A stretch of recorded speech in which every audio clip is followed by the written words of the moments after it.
अस्सलामुअलैकुम वरहमतुल्लाहि वबरकातुहू। कल टियों खां वठी सोशल मीडिया ते फ़क़ीर सनाउल्लाह शर जेको कचे जो धाड़ियल आहे, जंहिं राशिद मामून सुमरे साहब जे तस्वीरुनि खे बिगाड़े करे फेसबुक ते अपलोड कयो आहे, तमामु ग़लीज़ तस्वीरूं रखियूं आहिनि।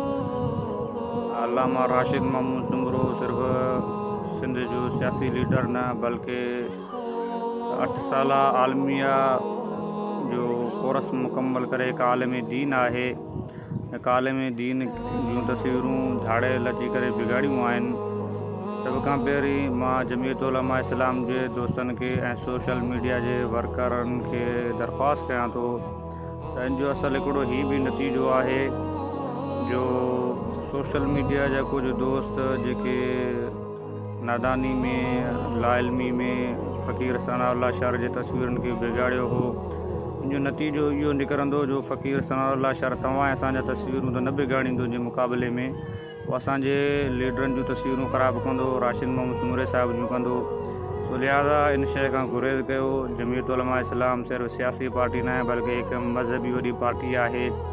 जमीयत उलमा इस्लाम हिकु पुरअमन जमात आहे जेको गार जे मुक़ाबले में गार न आहे ॾींदी, चंबे जे मुक़ाबले में चंबो न आहे हणंदी, लठ जे मुक़ाबले में लठ इस्तेमालु न आहे कंदी।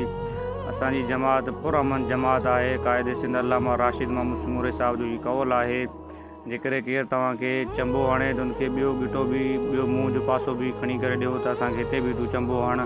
असांजा जेके लीडर, असांजा जेकी जमात आहे उहा मुनज़्ज़म जमात आहे। उन्हनि जो इहो कौल आहे त पथर जो जवाबु ईंट सां न हुजे, गार जो जवाबु गार सां न हुजे। कुझु वक़्तु पहिरियां मुफ़्ती अब्दुल वाहिद कुरैशी साहिब खां कंहिं पुछा कई त गार जो जवाबु छा ॾियूं, छो जो कुझु माण्हू मौलाना फज़ल रहमान साहिब खे या ॿियनि सियासी लीडरनि खे गारियूं ॾींदा आहिनि त असां उनजो गार जो छा जवाबु ॾियूं। मुफ़्ती साहिबु तमामु बहितरीनु अल्फाज़ फरमाया हुआ। मुफ़्ती साहिबु फरमायो त गार जो को जवाबु हूंदो आहे जो माण्हू फिराए करे को जवाबु ॾिए, त गार जो को बि जवाबु कोन आहे। सिर्फ़ु मज़हबी पार्टियूं न बल्कि सियासी पार्टियुनि खे बि गार गंद ॾियणु मुनासिबु अमल न आहे। क़ुरान मजीद जे अंदरि बि मना आहे, न कंहिं इहो लीडर जो, कंहिं सियासी लीडर जो, न कंहिं मज़हबी आलिम जो इन शइ जे मथां ज़ोर आहे जो तस्वीर जेको बिगाड़े थो उनजी बिगाड़ी वञे, गार जेको ॾिए त उनखे गार ॾिनी वञे। उहो हिकु धाड़ियल आहे, उनजो इहो कमु आहे गार गंद ॾियणु। इन सिर्फ़ु राशिद मामून सुमरे साहिब जे मथां सिर्फ़ु तनक़ीद कोन कई आहे, गार ऐं गंद ॾियण जो असल खां वठी रहियो आहे जो हर वक़्तु सोशल मीडिया ते अची करे पाण खे मशहूरु करण जे लाइ कॾहिं आलमनि खे गारियूं ॾिए थो, कॾहिं पुलिस वारनि खे गारियूं ॾिए थो। सभई जेके आहिनि ज़िमेदार उहिदेदारनि खे इज़त वारा आहिनि, तमामु बेहूदा ग़लतियूं ॾिए थो, गारियूं ॾिए थो, ग़लीज़ लफ़्ज़ इस्तेमालु करे थो, उन्हनि जे तस्वीरनि खे बिगाड़े थो, ख़ुदा अल्फाज़ ॻाल्हाए थो। इहो उनजो कमु आहे।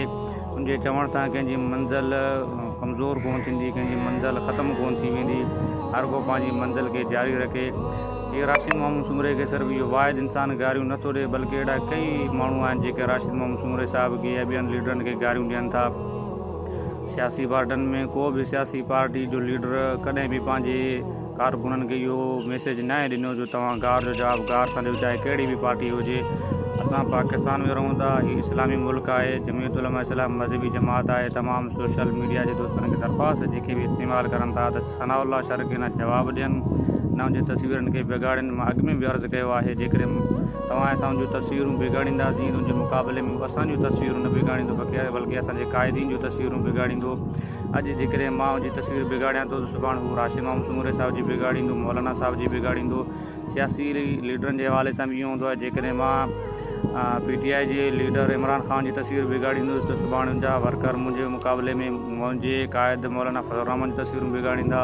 मां जेकॾहिं इन खां अलावा आसिफ़ ज़रदारी या ॿियनि जूं जेके सियासी रहनुमा लीडर आहिनि, अॻुवान आहिनि, उन्हनि जी तस्वीरनि खे जेकॾहिं मां बिगाड़ींदुसि उनजे मुक़ाबले में उहे असांजे लीडरनि जूं तस्वीरूं ख़राबु कंदा। लिहाज़ा इन शइ खां पासो कजे, न बुरे अलक़ाबनि सां उनखे सॾिजे, छो जो क़ुरान मजीद जे अंदरि बि मना थियल आहे। वला तनाबज़ू बिल अलक़ाब, बुरनि लक़बनि सां कंहिंखे न सॾु कयो। अमलम यतुब फउलाइका हुमुज़ ज़ालिमून, जेको बुरनि लक़बनि सड़नि खां बाद में तौबा नथो करे पोइ इहो ज़ालिम आहे। पोइ इहो सनाउल्लाह शर न को चङो मुड़ुसु आहे, न को भलो मुड़ुसु आहे। राशिद मामून सुमरे खे को आलिम जे मुक़ाबले में अची ॻाल्हाए त ॻाल्हि सम्झ में अचे, को क़ौम परस्त लीडर ॻाल्हाए बि सम्झ में अचे। हीअ त हिकु धाड़ेला जी हैसियत एतिरी न आहे जो राशिद मामून सूमरे साहिब सां ॻाल्हाए। नई वरी सनाउल्लाह शहर जे ॻाल्हाइण सां राशिद मामून सूमरे साहिब जी का इज़त में कमी ईंदी या शोहरत में कमी ईंदी। अल्हम्दुलिल्लाह अल्लाह ताला उनखे नवाज़ियो आहे, माण्हुनि जी मुहबत आहे, अक़ीदत आहे, उन्हनि जी आजिज़ी ऐं निवड़ जे करे माण्हू उन्हनि सां मुहबत रखनि था। अॼु ताईं राशिद मामून सूमरे साहिब पंहिंजे मुखालिफ़नि खे जवाबु न आहे ॾिनो। हीअ असांजी जमात जी हिकु दस्तूर ऐं कानून रहियो आहे त असांजी जमात पुरअमन जमात आहे। बाक़ाए इन खां अलावा जेके बि सियासी पार्टियूं जॾहिं उन्हनि जो थोरो नुक़सानु थींदो आहे, गिरफ़्तारियूं थींदियूं आहिनि त उहे मुल्क जो नुक़सानु करे विझंदा आहिनि, पर असांजी जमात पुरअमन जमात आहे। जेके धरना थिया या रैलियूं थियूं या जलसा ऐं जुलूस जेके बि वॾा थिया या जेको मार्च वग़ैरह थियो त उन में बि मौलाना फज़ल रहमान साहब बार बार मुल्क जी हिफ़ाज़त जे बारे में ॻाल्हायो आहे, कारकुननि खे तरबियत ॾिनी आहे त को बि मुल्क जो नुक़सानु थियणु न घुरिजे। अल्हम्दुलिल्लाह असांजी जमात पुरअमन जमात आहे। मां उमेदु कयां थो त जमीयत उलमा इस्लाम जा कारकुन होश खां कमु वठंदा। उहो धाड़ेला आहे, हुनजी इहा आदत रही आहे, हमेशह हिकु चङे भलनि खे ॻाल्हियूं ॾींदो रहियो आहे। हुनजे अॻियां हिकु आलिम जी छा हैसियत हूंदी जंहिंखे अल्लाह ताला एतिरो ज़लील ऐं रुसवा कयो आहे। कुझु वक़्तु पहिरियां इहो ई फ़क़ीर सनाउल्लाह शहर अल्लामा राशिद मामून सूमरे साहिब खां मदद घुरी करे चई रहियो त मुंहिंजे विच में अचे त मां कोर्ट में पेश पवण जे लाइ तयारु आहियां। हाणे इहो माण्हू असांखे राशिद मामून सूमरे साहिब खे घटि वधि ॻाल्हाए रहियो आहे। नई फेक आइडियूं ठाही करे हुनखे घटि वधि ॻाल्हायो। भले हुनखे ॿियो को ॻाल्हाईंदो त पोइ बि उहो राशिद मामून सूमरे साहिब ॾे सम्झंदो। हालांकि गारियूं उनखे तव्हां असां ॾियूं था, तस्वीरूं तव्हां असां बिगाड़ियूं था, पर हू गारियूं वरी राशिद मामून सूमरे साहिब खे ॾेई रहियो आहे। इहा हुनजी ग़िलाज़त आहे, इहो हुनजो गंद आहे, इहो हुनजो कमु आहे, ॾींदड़ आहे। तो महिरबानी करे तव्हां होश खां कमु वठो, न गारियूं ॾियो, न गंद ॾियो। न असांजो मज़हबी इख़लाक़ आहे, न सियासी इख़लाक़ आहे, न असांजे असांखे इहो ज़ेब नथो ॾिए जो गार जो जवाबु गार सां ॾियूं। असांजी मज़हबी जमात इस्लामी जमात आहे, पुरअमन जमात आहे। जमीयत उलमा इस्लाम आलमनि खां भरियल जमात आहे। क़ुरान वारा बि घणा हिते, हाफ़िज़ बि घणा असांजी जमात में, क़ारिउल क़ुरान बि असांजी जमात में घणा। हर शइ जे लिहाज़ असांजी जमात मज़हबी जमात, पुरअमन जमात, इस्लामी जमात आहे। तो सोशल मीडिया जे दोस्तनि खे दरख़्वास्त आहे त फ़क़ीर सनाउल्लाह शहर खे न जवाबु ॾियनि, न गारियूं ऐं गंद ॾियनि, न उन्हनि जी तस्वीरनि खे बिगाड़नि। अस्सलाम हाफ़िज़ अब्दुर रब टावरी।